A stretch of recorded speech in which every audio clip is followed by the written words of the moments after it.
¿Cómo se instalan? Esto es lo que le decía sobre, vamos a darle unos pequeños tips de instalación. Nosotros no, esto no está pensado en enseñarles a instalar pisos flotantes. Hay miles de instaladores muy capacitados, entonces seguramente vamos a pasar por sobre eso, pero vamos a darte algunas recomendaciones para que vos como vendedor, vos como consumidor o vos como decorador y arquitecto puedas dirigir la obra sabiendo o buscando la mejor alternativa para todo esto. ¿Cómo lo colocamos? Bueno, primero habíamos dicho la superficie tan limpia, seca y nivelada. Otra de las cosas que tenemos que tener en cuenta es que la otra de las cosas que tenemos que tener en cuenta es que el piso, cuando lo compramos, lo tenemos que dejar estacionado. Lo tenemos que dejar estacionado en la habitación que vamos a revestir entre 24 y 48 horas. 24 horas es suficiente, pero 48 horas sería lo óptimo. Imagínate, en pleno verano, vos te vas al depósito, te vas al local que vende pisos flotantes, comprás tus 20, 30 metros de piso que están almacenados en un galpón de chapa al rayazo del sol de enero, posiblemente a 55 grados de temperatura, los traes y los querés poner en un subsuelo o una galería con aire acondicionado a 19 grados. El piso va a tener un shock térmico, va a contraer, va a dilatar, va a tener un movimiento brusco si no esperamos el tiempo suficiente para que el piso se aclimate o se adapte a las condiciones de temperatura y humedad del ambiente donde va a estar revestido. ¿Por qué lo hacemos? Para que al momento de estar colocado, la dilatación y la contracción que tenga este piso sea mucho más predecible, y no tengamos la sorpresa de que el piso, una vez colocado, contraiga bruscamente, dejando por demás la luz de dilatación en el perímetro, o dilate bruscamente, tocando con las paredes y levantándose la mitad de la habitación. Entonces hay que tener en cuenta esto. Cerrada la caja, como la sacamos de la tienda o como la sacamos del negocio, la dejamos en el lugar a revestir 24 horas por lo menos. Cerradita y apoyada. El nylon que recubre las cajas tiene microperforaciones que permiten un intercambio de humedad y temperatura con el medio, lo que va a hacer que el piso, al momento de ser colocado, esté mucho más relajado y permita al colocador poder trabajar tranquilamente sin tener sorpresas más adelante. Ahora, ¿cómo empezamos a colocar el piso? Hay 3 sistemas de colocación o de instalación o de distribución en la habitación. El primero, el que estamos viendo acá, es la colocación tradicional o inglesa, que se empieza con una tabla entera y la segunda hilera va a ser con media tabla.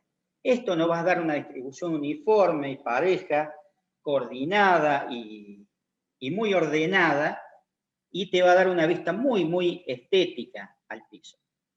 El único problema es que tenemos un desperdicio de cerca del 11%. Que quiere decir que cada vez que tengas que comprar 10 metros de piso, tenés que comprar 11.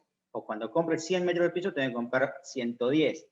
¿Por qué? Porque el corte, el desperdicio por corte, para acomodar la habitación, siempre va a ser mayor. Imagínate que vos llegues al final de la habitación, no todas las habitaciones son múltiplos del 1,20 de nuestra tabla. Cuando llegas al final de la habitación, el recorte que te queda no es de 60, sino es de 55, y ese recorte no te sirve para nada. Y lo tenés que tirar y queda como desperdicio. La otra forma de colocación es la de aleatoria, de unión aleatoria. ¿Qué quiere decir? Empiezo con una tabla, sigo en la primera hilera, me quedan 30 centímetros al final de la habitación, esos 30 centímetros los pongo de este lado y así voy creciendo. Eso te va a dar una forma de colocación hipereconómica, va a tener un desperdicio de un 3%, 4%, pero es muy probable que no sea para nada estético. La tercera colocación, que es la que nosotros recomendamos, es la americana o de un tercio de placa.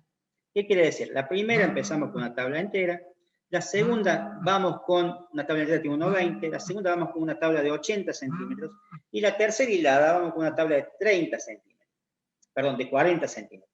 Lo que va a hacer que tengamos para poder reciclar el recorte 3 oportunidades.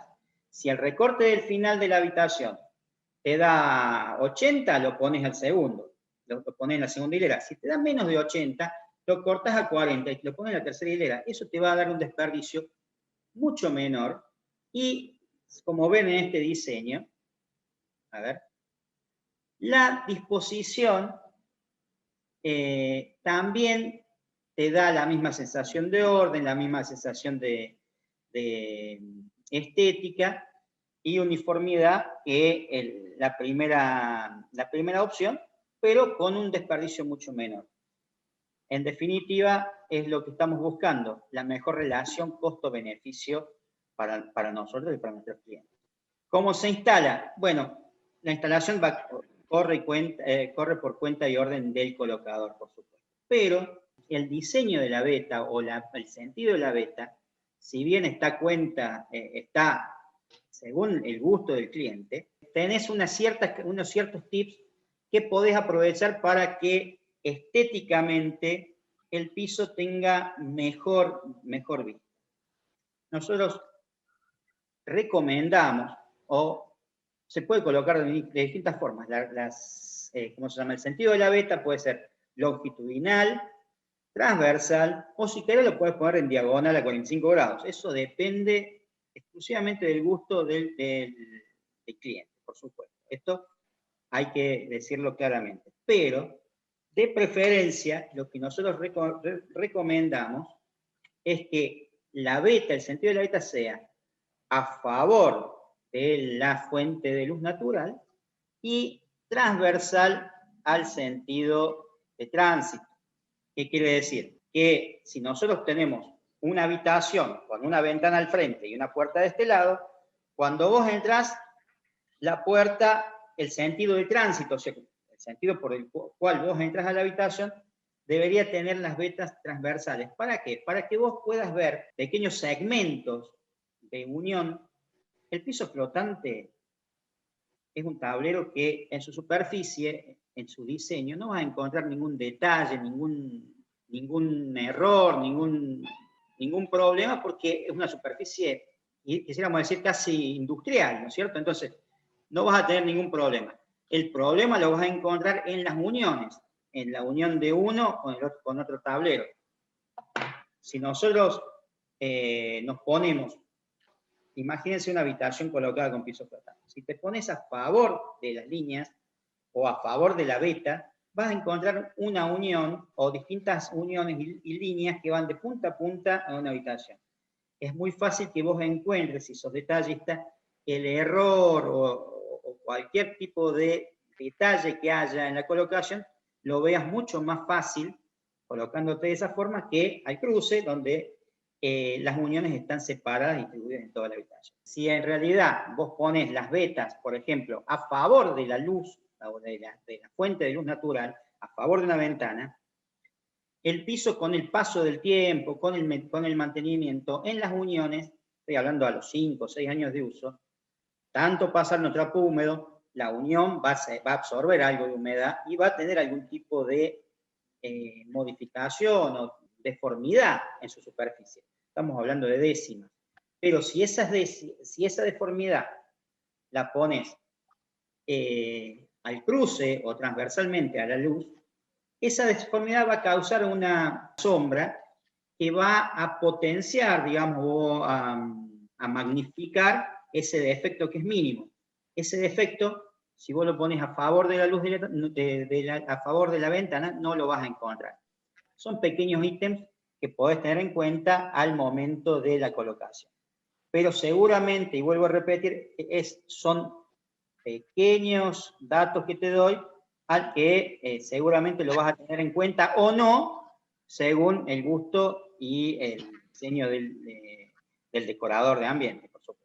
¿Por qué son necesarias la manta y el zócalo? Que les decía al principio, el sistema de pisos, el sistema de revestimiento de pisos implica 3 productos. El piso, que es lo que acabamos de hablar, la manta y el zócalo. La manta cumple 3 funciones. La manta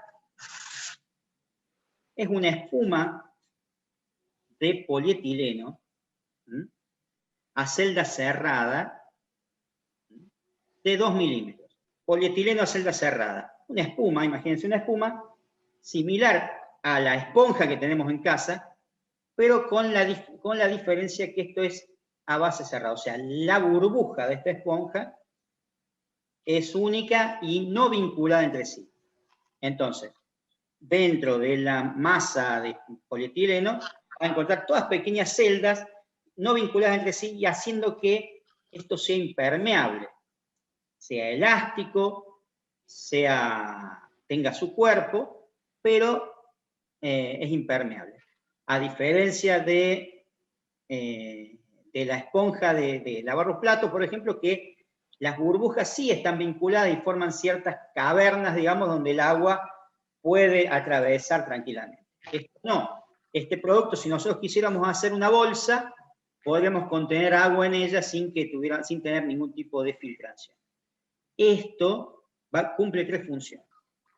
La primera, por sus condiciones de impermeabilidad, es la de barrera de vapor. Si nosotros tuviéramos una habitación, vamos a asegurarnos de que el piso no esté en contacto con la humedad emergente gracias a la manta. La segunda de las funciones es nivelar. ¿Qué nivela? Nivela por tener 2 milímetros de espesor, se va a expandir en los valles, digamos, en los pequeños desperfectos que tiene la carpeta o la superficie que vamos a revestir. Recuerden que la superficie tiene que estar lisa y nivelada. Pero bueno, los pequeños desperfectos que pueden llegar a surgir se pueden salvar con esta manta, donde se va a achatar en las cimas y se va a expandir en los valles, creando una superficie lisa y nivelada donde el piso puede deslizarse tranquilamente para dilatar y contraer según las condiciones de humedad y temperatura que tenga la habitación.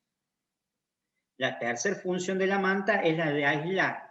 ¿Qué aísla? Térmicamente, no, por su superficie y por su espesor no te va a aislar, te va a dejar tranquilamente trabajar sobre un piso con losa radiante o con piso radiante. No va a tener una aislación ni térmica ni eléctrica, si querés, pero te va a aislar del sonido de impacto. ¿Qué es el sonido de impacto? Es el sonido que se provoca cuando golpea algo el piso y genera una cierta vibración.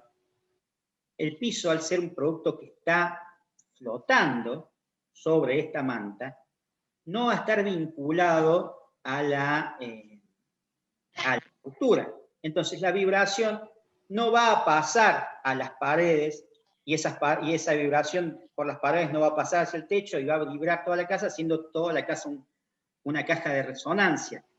A lo que voy es que lo que va a hacer va a mejorar el confort acústico de la habitación, porque esa vibración se va a absorber en los 15, 10, 12, 20 metros cuadrados que tenga el plano o el paño de piso.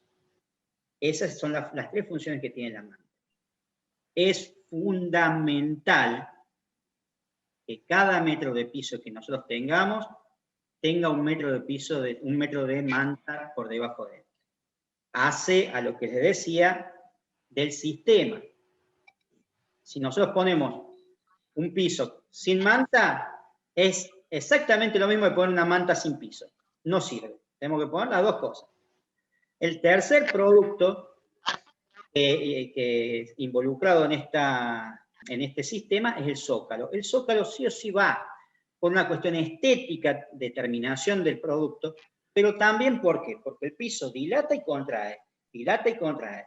Y entonces necesitamos que perimetralmente la habitación dejar una luz de dilatación de 8 milímetros, 9 milímetros, porque el piso dilata a razón de 1 milímetro por metro cuadrado, 8 o 9 milímetros de dilatación perimetral, de luz de dilatación perimetral, y esa luz tiene que estar tapada con un perfil. El zócalo no solamente va a ser de perfil de terminación estético, sino va a cumplir con el objetivo de proteger esa luz de la entrada de cualquier tipo de suciedad, piedrita, capuchón de lapicera o lo que se les pueda imaginar que puedan llegar a trabar o obstruir la dilatación del piso. El piso se obstruye, toca en el objeto que está trabando la dilatación y para algún lado tiene que dilatar. Y si no tiene espacio, se va a dilatar en la mitad de la habitación, arruinando el piso. Entonces, es muy importante el rol también que tiene el zócalo. Nuestros zócalos tienen la virtud o los atributos de tener 3 metros de largo, entonces es muy probable que no necesiten tener ningún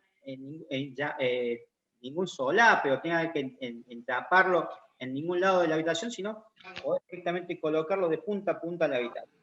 Nosotros vendemos zócalos que tienen 3 metros 04, vendemos 3 metros 04 por zócalo, pero en realidad nuestros zócalos tienen 3 metros 06. Les estamos regalando, porque somos buenos, estamos regalando 1 centímetro por cada punta para que ustedes puedan generar el inglete. El zócalo, en su colocación, va cortado a 45 grados en las puertas, o a en las puertas, perdón, en las esquinas, a 45 grados o a 135 grados, digamos, para que el zócalo pueda tener una continuidad sin el problema que puede surgir de hacer banderita, como se le dice. A ver, sobre la instalación, junta de dilatación, ¿a cada cuántos metros se recomienda? Depende la junta de dilatación. El metro cuadrado de piso el metro lineal de piso dilata a razón de 1 milímetro por metro lineal.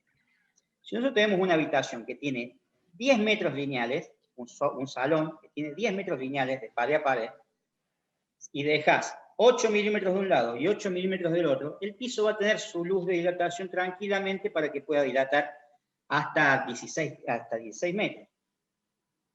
Se recomienda, si vos tenés un salón de más de 20 metros, hacer un corte y poner una luz de dilatación al medio. Hay dos tipos de juntas de dilatación, las perimetrales y las internas. Las internas sirven justamente para separar al paño en dos paños que trabajen independientemente, dilaten y contraigan independientemente el uno del otro. Entonces se corta el paño madre, digamos, y se lo divide en dos paños, y esa luz se va a dividir y vas a estar aumentando o agregándole a la luz de dilatación 4 milímetros, 5 milímetros por cada paño, lo que va a hacer que el piso trabaje mucho más holgado y mucho más liviano. Recordemos que el piso va a contraer y va a dilatar y va a contraer, pero claro, no es lo mismo que dilaten 3 metros a que dilaten 30 metros. El peso de la dilatación va a hacer que la resistencia estructural de las uniones del clip sea mucho más exigida.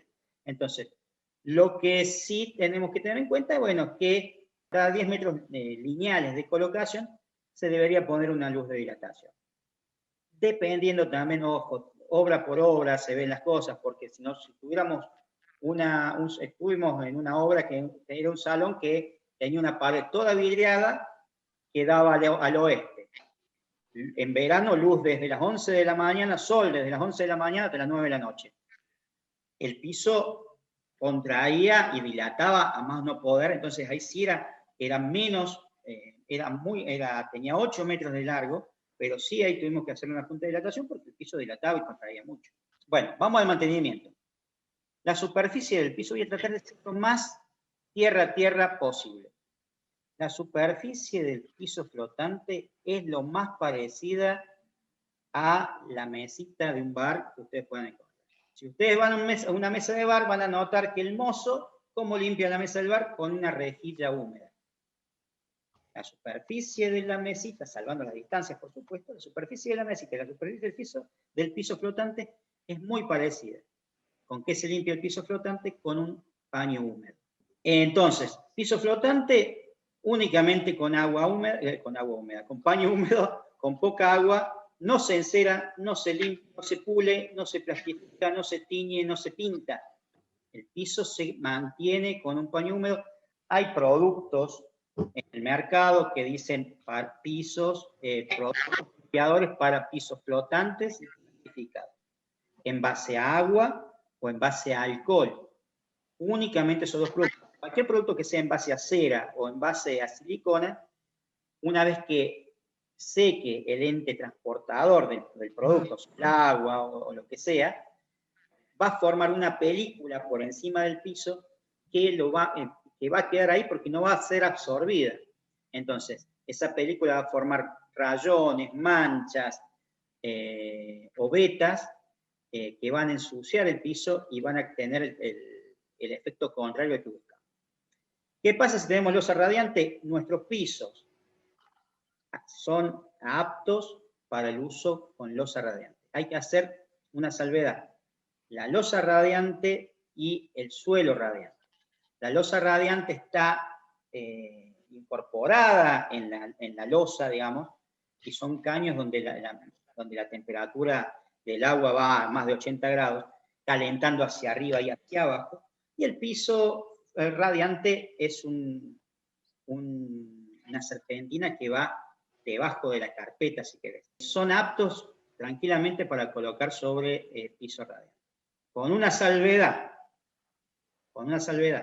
Cuando colocamos el piso, tenemos que colocarlo con la losa o con el suelo radiante apagado. Y a principio de temporada y a final de temporada, como les decía antes, el piso es de fibra de madera. Entonces va a reaccionar a los cambios de temperatura y humedad.